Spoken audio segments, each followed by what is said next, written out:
পশ্চিমবঙ্গ সরকারের সমস্ত দাপ্তরিক ও প্রশাসনিক কাজে মাতৃভাষা বাংলার ব্যবহার বাধ্যতামূলক ঘোষণা করা হয়েছে। সোমবার বিধানসভা অধিবেশনে এই সংক্রান্ত নতুন দিক নির্দেশিকার কথা আনুষ্ঠানিকভাবে সকলের উদ্দেশ্যে জানানো হয়। চলতি বছরের সেপ্টেম্বর মাসের প্রথম দিন থেকে এই নতুন নিয়ম রাজ্যের প্রশাসনিক সব ক্ষেত্রে কার্যকর করা হবে।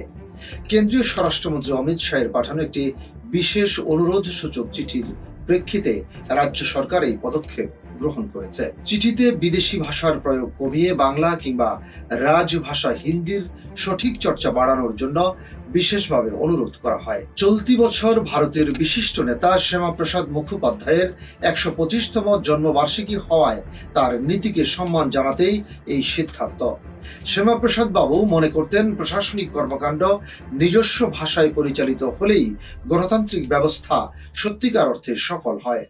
প্রশাসনের প্রান্তিক কার্যালয় থেকে শীর্ষ পর্যায় পর্যন্ত সব সরকারি ফাইল ও আদেশ বাংলাতেই পরিচালনার নির্দেশ দেওয়া হয়েছে। নাগরিক পরিষেবা, সরকারি ডিজিটাল মাধ্যম, বিভিন্ন শংসাপত্র ও পুলিশি কাজেও বাংলাকে সর্বোচ্চ অগ্রাধিকার দিতে বলা হয়েছে।